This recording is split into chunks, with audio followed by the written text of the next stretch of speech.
ऐसे ऐसे बच्चे जो कोटा नहीं जा पाते, दिल्ली नहीं जा पाते, भोपाल भी आते हैं या कोटा जाते हैं, तो अपने खेतों को बेच के कोचिंगों की फीस जमा करते हैं और उसके बाद साल भर पढ़ते हैं। उसके बाद रिजल्ट में अगर पता चले कि वो जो फिल करके आए थे उनकी चेकिंग गलत हुई है, और चेकिंग गलत होने की वजह से मान लो किसी बच्चे के 650 नंबर आ रहे थे और उसने जब मिलाया, लेकिन जब रिजल्ट आया तो 540 ही नंबर आ रहे हैं। 100 नंबर, 70 नंबर, 80 नंबर। इस तरीके की खबरें चल रही हैं, तो आपका और गार्जियंस की लगातार बातचीत हो रही होगी। जी। ये बातचीत कितना ज्यादा अजीब या अलग होता होगा सर? लेकिन जब पेरेंट्स हम लोगों से अकेले में मिलते हैं, तब वो बताते हैं कि किस तरीके से उन्होंने अपने गांव के, किसी ने खेती बेची है, किसी ने जेवर गिरवी रखे हैं, या किसी ने बीमारी होने के बावजूद तैयारी कराई। अब उसके पेरेंट्स आ रहे हैं, रो रहे हैं, और वो बच्चे के सामने हंस के दिखाते हैं। 60-70 हजार रुपए फीस जमा करी, मजदूरी करती लड़का, उनके मम्मी पापा दोनों मजदूरी करते हैं, फिर भी अपनी लड़की को पढ़ाना चाहा। लड़की पढ़ी, आज उसके 90 नंबर कमा रहे हैं। 90 नंबर अगर उसके आए होते तो वो इस साल मेडिकल कॉलेज में चली जाती, और मेडिकल कॉलेज में जाके सर कोई पेरेंट बहुत परेशान होकर के आपको फोन लगाया हो, कोई एक किस्सा बता दीजिए कि किस तरीके से कोई पेरेंट कितना चिंतित है, कितना परेशान हो बिल्कुल रहा बिल्कुल। देखिए पेरेंट्स, है। जून के महीने में बच्चों को कहाँ एडमिशन लेना है, कहाँ पढ़ने के लिए जाना है, ये एक चिंता माँ बाप को हमेशा खाई रहती है, खासतौर पे इस महीने में। लेकिन एक और चिंता जो है फिलहाल, उससे लगातार माँ बाप और बच्चे भी परेशान है। वो चिंता है नीट में कथित फर्जीवाड़े के मामले आने के बाद से उसकी जो अलग अलग प्रकार की खबरें चल रही हैं, उस पर फिलहाल जो है वो माँ बाप भी परेशान है, बच्चे भी परेशान है, और वो टीचर्स भी परेशान है जिन्होंने लगातार कई महीनों तक नीट की तैयारी बच्चों को करवाई है। अब इस पर बातचीत करने के लिए, और हाँ एक जरूरी बात कि मेरे इस ओपन एयर पॉडकास्ट स्टूडियो पर हम उन सभी करंट अफेयर्स पर भी बात करते रहेंगे जो सीधे तौर पर आप लोगों से जुड़े हुए होते हैं। मैं ये जानता हूं कि ये पूरा मामला कई लोगों ने, आप में से कई ने इसे बहुत करीब से समझा होगा, कई आप में से इससे प्रभावित हो रहे होंगे, और कई के इर्द गिर्द से गुजर गया होगा। तो मुझे लगा कि इस पर बात होनी चाहिए, और इस पर बात करने के लिए हमारे इस ओपन एयर पॉडकास्ट स्टूडियो पर, द डिजिटल न्यूज के खास स्टूडियो पर बातचीत के लिए आए हुए हैं नीट मेंटोर के फाउंडर जो हैं Amit Gupta sir. Doctor Amit Gupta sir का स्वागत है हमारे स्टूडियो पर। Thank you. सर आपने लंबे समय तक एम्स में अपनी सेवाएं दी हैं, और फिर सरकारी नौकरी छोड़ करके शिक्षा के क्षेत्र में आ गए, बच्चों को पढ़ा रहे हैं, उनके भविष्य की चिंता कर रहे हैं। मगर ये क्या हुआ सर, अब चिंता तो और बढ़ गई होगी। ऑफ कोर्स देखिए ऐसा है, जीवन में संघर्ष कभी खत्म नहीं होता। जैसा कि मेरा विजन था कि ऐसे बच्चे जो भोपाल में हैं, भोपाल के आसपास के ग्रामीण क्षेत्रों में कोटा दिल्ली जाकर नीट की तैयारी नहीं कर पा रहे हैं, और उन बच्चों को एक प्लेटफॉर्म देने के लिए मैंने इस अभियान को स्टार्ट किया था, जिसका नाम है नीट मेंटोर। और आज कई सारे बच्चे, रूरल से रूरल एरिया के बच्चे, गरीब से गरीब और रिच से रिच बच्चे डॉक्टर बन के गए। बट इस साल जो मुझे देखने को आया है वो आज से पहले कभी नहीं हुआ, कि जिन बच्चों को मैं पढ़ाता हूँ, जो बच्चे, जैसे मैं डॉक्टर था वैसे डॉक्टर बनते, मेरे मेडिकल सिस्टम में आते हैं, जूनियर बनते हैं, पर इस बार उनका जाने में एक क्वेश्चन मार्क लग गया। वो है, जैसा आप मुझसे पूछना चाह रहे हैं कि नीट का रिजल्ट, तो नीट के रिजल्ट में एक बहुत बड़ा फर्जीवाड़ा हुआ। सर इस फर्जीवाड़े पे आने से पहले कई ऐसे होंगे जो जानते भी नहीं होंगे कि नीट क्या है, या ये मान लें कि बहुत ज्यादा उनका सीधे तौर पर इससे जुड़ाव नहीं है, तो बहुत शॉर्ट में पहले ये बताएं कि नीट क्या है सर।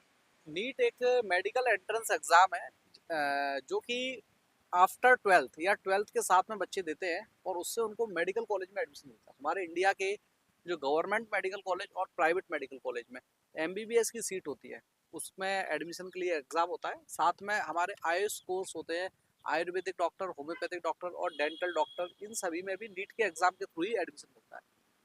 आज की डेट में ये एग्जाम बोला जाए तो भारत का सबसे बड़ा एग्जाम और है। कुल जमा ये भी मान लें कि डॉक्टर बनने के लिए पहली सीढ़ी। डॉक्टर बनने की पहली सीढ़ी, डॉक्टर बनने की पहली सीढ़ी है, और भारत का सबसे बड़ा एग्जाम है। लगभग 25 लाख के आसपास बच्चे इसका फॉर्म फिल करते हैं। इस बार भी इतना ही डेटा है। इस साल 25 लाख बच्चों ने फॉर्म का फिल किया, और लगभग 23.5 लाख बच्चे ऐसे हैं जिन्होंने पेपर भी दिया है।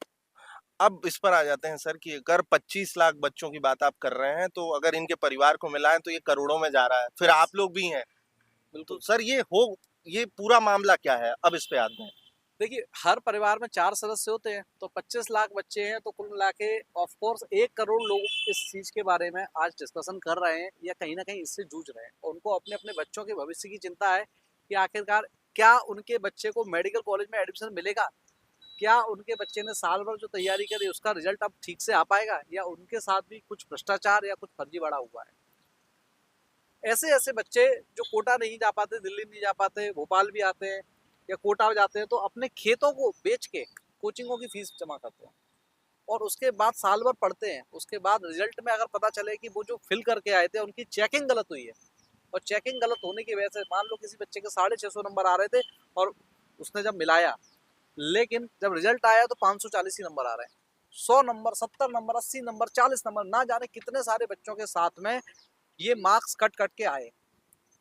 तो ये एक अपने आप में बहुत पेचीदा विषय है। एनटीए से कई बार बोला गया तो उन्होंने एक ओएमआर सीट जिस पर एग्जाम होता है उसको अपलोड किया है, बट उस उनकी ही ओएमआर सीट और उनकी ही आंसर की से भी मिला लेते हैं, तब भी मार्क्स बच्चे के 540 आ रहे हैं, बट रिजल्ट में 40 नंबर 50 नंबर कम है।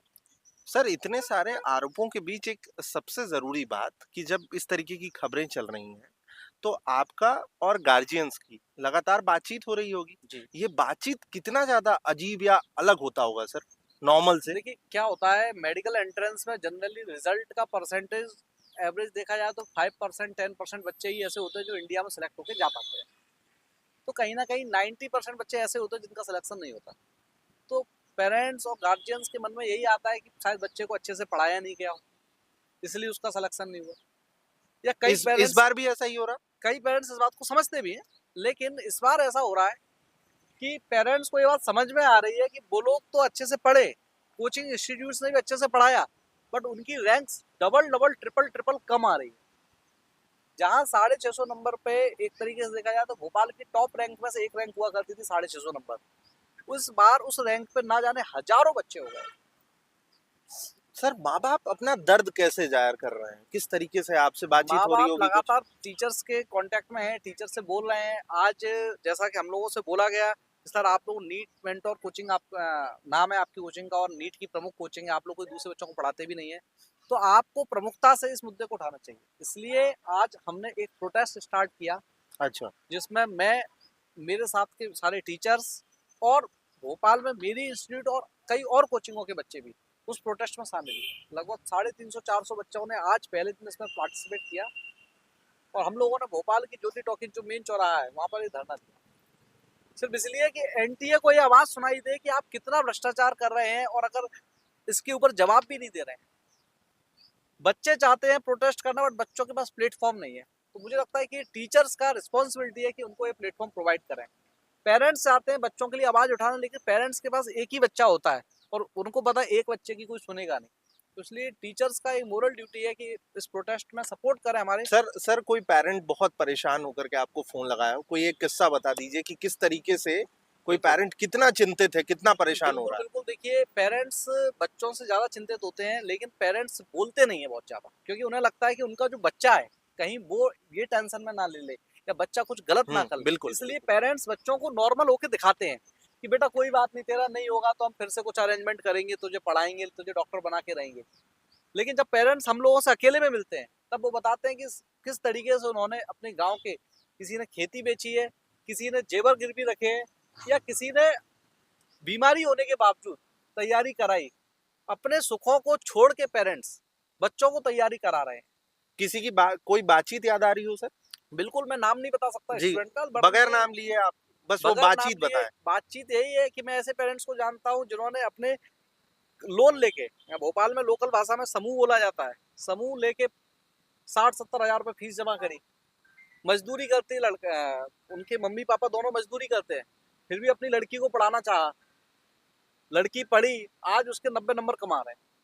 90 नंबर अगर उसके आए होते तो वो इस साल मेडिकल कॉलेज में चली जाती, और मेडिकल कॉलेज में जाके वो एमबीबीएस डॉक्टर बनती। हमको भी बहुत अच्छा लगता है, आपको भी बहुत अच्छा लगता है कि एक जरूरतमंद बच्चा आज एमबीबीएस डॉक्टर बन रहा है। लेकिन अब उसके पेरेंट्स आ रहे हैं, रो रहे हैं, और वो बच्चे के सामने हंस के दिखाते हैं ताकि बच्चे के मन में कुछ नेगेटिविटी ना जाए। तो लोन लेके एक तरीके से किस्तों में पैसे चुका रहे हैं और ब्याज दे रहे हैं, तब वो जाके कोचिंग में तैयारी कर पा रहे हैं। तो कहीं ना कहीं बहुत ही सेंसिटिव मुद्दा है। इसके सर, अलावा एक बेसिक सवाल ये कि जब बच्चों के नंबर कम आते होंगे, आप लोग तैयारी करा रहे हैं, तो एक सवाल आप लोग पे भी खड़ा होता होगा। लेकिन अब जब फर्जीवाड़े जैसी बात सामने आ रही है, कथित फर्जीवाड़ा, लगातार इस तरीके की चर्चाएं हैं, ऐसे में अब आप लोग क्या सोच रहे हैं? टीचर्स की बात कर रहा। देखिए, टीचर्स लोग अपनी तरफ से पूरी कोशिश करते हैं, क्योंकि टीचर्स लोगों की जो ग्रोथ है वो भी बच्चों के रिजल्ट से ही जुड़ी होती है। तो सिर्फ मैं ही नहीं, मुझे लगता है कि जितने भी इंस्टीट्यूट्स जी हाँ। वाले हैं सभी लोग अपने बच्चों के लिए जान लगाते हैं। बट इस बार जब फर्जीवाड़ा सामने आया है, तो कहीं ना कहीं ये समझ में आ रहा है कि कई बार रिजल्ट जब बिगड़ जाता है तो हर बार कोचिंग इंस्टीट्यूट या टीचर ही रिस्पॉन्सिबल नहीं होता, सिस्टम की चेकिंग भी इसके लिए रिस्पॉन्सिबल होती है। और हम लोग नहीं चाहते ये एग्जाम, इतना बड़ा रेपुटेटेड एग्जाम है, कहीं भी ये बदनाम हो। तो इसलिए हम लोग बहुत केयर करना चाहते हैं और इसलिए एनटीए को आगाह कर रहे हैं बार बार कि आप खुद ही इसके रिजल्ट को रीचेक करके आप बच्चों की करेक्ट जो भी रैंकिंग है उसको कर दें, बच्चों को भी सेटिस्फेक्शन मिलेगा। टीचर्स बेचारे साल भर पढ़ाते हैं, उनका भी दर्द होता है कि उनको लगता है कि मेरे इतने बच्चे सेलेक्ट होने वाले थे, इतने नहीं हो पाए, अब इस वजह से कम रह गए। और पेरेंट्स के लिए आपका बहुत बहुत उपकार होगा, आप इसको अगर ह्यूमैनिटी की नजर से भी सोचेंगे तो आपका बहुत बड़ा उपकार होगा। इसलिए प्लीज हम आपसे रिक्वेस्ट करते हैं कि नीट के एग्जाम को या तो आप फिर से कराइए या फिर आप उसका रिजल्ट एटलीस्ट पूरा जीरो लेवल से रीचेक कर दीजिए। कुछ और भी बातें मैं आपको बताना चाहूंगा जो इस जी। फर्जीवाड़े से जुड़ी हुई है। जी। जैसे कि 720 नंबर का ये पेपर होता है, 720 में से 720, आज से आप 5-7 साल पहले देखेंगे ये तो जो पूरा मामला है इसको आप शॉर्ट में समझा रहे हैं, जी जी, गौर से सुनिएगा और समझने की कोशिश भी करिएगा इस आप लोग। पूरा मामला आखिर है क्या। 720 नंबर का नीट का पेपर होता है और 720 में से 720 नंबर जनरली पहले तो कोई भी नहीं ला पाता था, अभी बीते सालों से एक दो बच्चे ला पा रहे हैं। इस बार ऑल इंडिया फर्स्ट रैंक पर 67 बच्चे, 67 बच्चे लेके आए 720 में 720, जो कि आज तक इतिहास में मेरे ख्याल से नीट ही नहीं किसी और एग्जाम में भी नहीं हुआ। उसमें से भी 6 बच्चे ऐसे हैं जो एक ही एग्जाम सेंटर में बैठे हुए थे, 4,500 के आसपास एग्जाम सेंटर थे। क्या आप सोचिए, एक ही एग्जाम सेंटर से 6 बच्चे टॉपर आ सकते हैं।